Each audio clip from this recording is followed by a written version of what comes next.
Mas eu acho que chegou num ponto onde o Brasil vai ter uma grande vitória ao se livrar do Gilmar. Gilmar hoje manda em todas as disputas trabalhistas do Brasil. Gilmar manda no futebol. Gilmar manda nas escolhas para o STJ.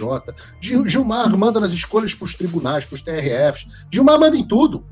A Casa Branca tem mapeado todos os parentes, sobrinhos, etc., que trabalham no escritório do Sérgio Bermudes, a começar pela Guiomar, a esposa dele, mas todos os outros.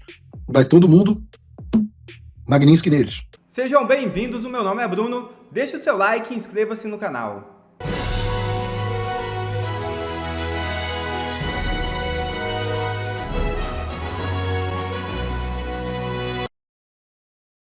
Urgente. Moraes recua e evita frente a frente com Eduardo Bolsonaro. É isso mesmo. O deputado Eduardo Bolsonaro foi arrolado como testemunha de Felipe Martins na malfadada ação da trama golpista. Segundo informações, Eduardo estava pronto para prestar um depoimento duríssimo com fatos que iriam certamente causar irritação e constrangimento ao ministro Alexandre de Moraes. Entretanto, Moraes acaba de cancelar a participação de Eduardo na audiência. Para tanto, Moraes argumentou que o deputado licenciado é investigado em apuração relacionada à trama golpista. Moraes fugiu do frente a frente com Eduardo Bolsonaro. E conhecido canal de notícias dos Estados Unidos vai expor Moraes e a censura no Brasil. O jornalista Paulo Figueiredo anunciou em suas redes sociais, abre aspas, hoje à noite estarei no show do Matt Gaetz na rede de televisão americana One America News para falar do julgamento do STF censurando as redes sociais e as manifestações de ontem da direita. Fecha aspas. Certamente as atitudes e decisões de Alexandre de Moraes devem ser um dos focos da entrevista. Nesta terça-feira, Paulo Figueiredo também falou sobre as prováveis sanções dos Estados Unidos contra o ministro do Supremo Alexandre de Moraes. Veja o vídeo. Outra reportagem do Economist. A primeira porrada. Tá aqui, ó. The judge who would rule the internet. O juiz que quer mandar na internet. Com a foto do Alexandre de Moraes. E essa primeira porrada que aconteceu agora pro governo Lula, no governo Lula, relembra ao mundo que a política externa do Brasil é uma vergonha. Isso que nós já vínhamos falando, e que nós também já vínhamos falando aqui, que o governo Lula já acabou. E aí você fala, puxa, cacetas, a The Economist está dando essas porradas no Lula e no Alexandre. Calma, que para completar a dobradinha, a gente tem também o outro veículo da elite financeira europeia, que é o Financial Times. O Financial Times, que partiu para cima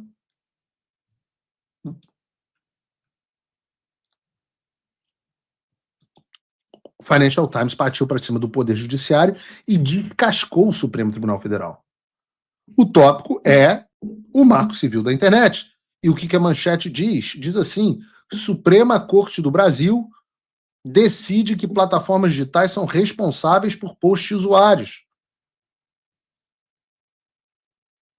Segundo diz o Financial Times, a Suprema Corte do Brasil decidiu que as plataformas de redes sociais podem ser responsabilizadas legalmente pelas postagens de seus usuários em uma decisão que endurece a regulamentação sobre as gigantes de tecnologia no país. Empresas como Facebook, TikTok e X terão que agir imediatamente para remover conteúdos como discurso de ódio, incitação à violência ou atos antidemocráticos, mesmo sem uma ordem judicial prévia de remoção, como resultado da decisão tomada na maior nação da América Latina na noite de quinta-feira. A medida ocorre em meio a crescentes preocupações no Brasil sobre conteúdos digitais nocivos, especialmente seu impacto sobre os jovens, e alimentará o debate global sobre os limites da liberdade de expressão online. A decisão foi criticada por opositores que alertaram que ela pode levar à censura preventiva por parte das empresas de tecnologia. Continua a reportagem. Ela também corre o risco de aumentar as tensões com o governo dos Estados Unidos, liderado pelo presidente Donald Trump, que já ameaçou impor restrições de visto a estrangeiros envolvidos em censura contra empresas e cidadãos americanos. O passarinho me contou que o Barroso quer vir aqui aos Estados Unidos na semana que vem. Nessa semana, aliás, parece que nessa sexta-feira. Veremos. Eu estou curioso para ver sobre isso também. Embora o foco nesse momento seja o Alexandre, seria interessante ver esse foco dessa visita do Barroso aos Estados Unidos. Vamos ver se vai acontecer. O secretário de Estado Marco Rubio afirmou no mês passado que Washington considerava aplicar sanções contra um juiz da Suprema Corte Brasileira com base na Lei Magnitsky, que visa autoridades estrangeiras envolvidas em corrupção ou violação de direitos humanos. Tudo isso é The Economist, tá? Não, perdão, Financial Times. Houve também uma recepção fria por parte de algumas empresas de tecnologia. Aí cita aqui: estamos preocupados com as implicações da decisão sobre a liberdade de expressão e os milhões de negócios que dependem dos nossos aplicativos para crescer e gerar empregos no Brasil, disse a Meta, dona da Facebook, Instagram e WhatsApp. Esses caras são muito, muito pau mole, né? Olha a declaraçãozinha. A decisão traz incertezas jurídicas e terá consequências significativas para a liberdade de expressão, a inovação e o desenvolvimento da economia digital, aumentando consideravelmente o risco de fazer negócio no Brasil. Eu acho que essa merda foi feita pelo ChatGPT. É uma quantidade de clichês e chavões que não significam absolutamente nada, não tem nenhum impacto. Mas, Paulo, e se você fosse presidente do Facebook? Eu ia botar assim: fudeu. Aqueles que não gostam do palavrão no programa ficariam chateados. Mas nenhuma outra palavra explicaria exatamente qual é a situação das Big Tech. Segundo a reportagem do Financial Times, o Google afirmou que já havia expressado preocupações sobre mudanças que poderiam impactar a liberdade de expressão e a economia digital, acrescentando que estava analisando a decisão. Estamos analisando a decisão. Analisando, tem uma trojoba de 26 centímetros com a chapeleta rosa dentro do cara. E o cara, estou analisando os impactos da decisão.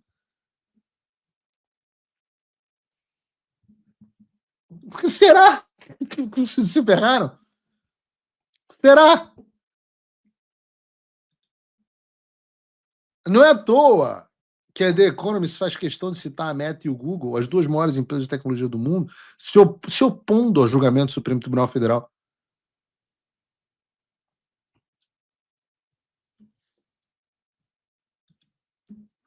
Eu vou falar mais sobre isso, mas o que eu quero voltar aqui ao tema principal, que pelo menos as grandes revistas dos porta-vozes da elite globalista estão sentando o pau no Brasil, expondo a situação pelo que ela representa. Porque no Poder Executivo a gente tem um apoiador de ditaduras que distancia cada vez mais o Brasil dos países ocidentais, ao mesmo tempo em que apoia grupos terroristas como Hamas e países como o Irã, que não tem mais popularidade, não tem mais suporte popular, mas, por outro lado, tem um poder judiciário, uma Suprema Corte cuja maior preocupação é censurar os cidadãos para impedir que eles expressem livremente as opiniões deles na internet. Será que esses dois assuntos têm conexão? Ora, mas é claro que tem. Mas, pelo menos, agora o mundo inteiro está sabendo o que está acontecendo no Brasil. Ora, em 2022, a situação era desesperadora, era só palmas para esses caras, em todos os lugares, e nos Estados Unidos ninguém sabia o que estava acontecendo. Agora sabem.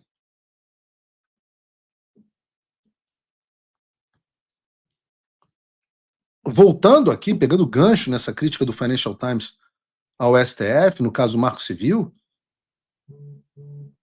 eu queria que vocês vissem um trecho de um vídeo muito interessante.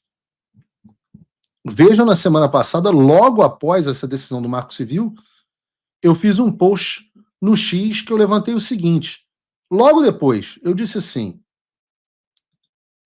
foi até um post que teve mais de 500 mil de visualizações, impressionante, nem sabia disso. Diz assim, por que Nunes Marques não pediu vistas no Marco Civil da internet? Eu acho que vocês deveriam saber. E o vídeo que eu quero passar aqui responde exatamente esse questionamento. E eu acho que, de fato, vocês devem saber. E dessa vez não vou ser eu que vou dizer, mas a porta-voz do Supremo Tribunal Federal, assessora de imprensa do Supremo Tribunal Federal na Globo News. Bota o vídeo pra gente aí da Tânia. Inédito sobre essa reunião, que na verdade não é essa, né? Essa foi a pública. Os ministros passaram ontem mais de 4 horas a portas fechadas, no que seria almoço, virou um almoço mais café da tarde, e o final dele foi indigesto, por conta desse personagem aqui, que lá... Vejam, 4 horas discutindo em portas fechadas a reunião. Quer dizer, o assunto do Marco Civil, antes da decisão sair. Durante essa conversa a portas fechadas, estava falando do ministro Nunes Marques. Vamos entender o macro. O ministro Nunes Marques era o único que faltava votar sobre o Marco Civil da internet. E durante essa reunião a portas fechadas, relataram alguns ministros do Supremo Tribunal Federal, Nunes Marques disse que havia uma preocupação institucional rondando a cabeça dele. Qual preocupação institucional? A de que a decisão do Supremo suscitasse um avanço de outros países sobre as instituições do Brasil. Ele não deixou taxativo, segundo me disseram, relataram os ministros, que, olha, a discussão foi muito acalorada, tá? Essa fala do Nunes Marques levou uma discussão... Como é que será que discussão muito acalorada? Será que rola dedo no cu, gritaria, que um xinga a mãe do outro, ou é aquilo de, não, Vossa Excelência, data vênia, com a devida vênia, colega? Será que como é que é uma discussão muito acalorada desses caras? Muito acalorada. Então, todos os ministros estão tentando preservar ali o principal ator dessa, digamos, altercação, que foi o decano do Supremo Tribunal Federal, o ministro Gilmar Mendes. Nunes Marques, então, deu a entender que estava se referindo aos Estados Unidos. O ministro chegou a dizer que tinha informações de coxia, ou seja, de bastidor, de que havia sim uma disposição dos Estados Unidos de avançarem sobre o Supremo Tribunal Federal ou sobre seus integrantes por conta da regulação das Big Techs. Mas isso é sequer controverso, a necessidade de uma informação de coxia. Porra, o secretário de Estado está dizendo publicamente, os caras fizeram um post em português na conta do Hemisfério Ocidental, do Departamento de Estado.